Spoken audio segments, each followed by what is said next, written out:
بسم الله الرحمن الرحيم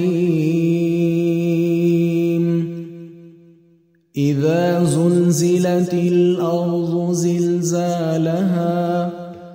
وأخرجت الأرض أثقالها وقال الإنسان ما لها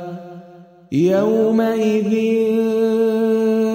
تحدث أخبارها بأن ربك أوحى لها يومئذ يصدر الناس أشتاتا ليروا أعمالهم فمن يعمل مثقال ذرة خيرا يره ومن يعمل مثقال ذرة شرا يره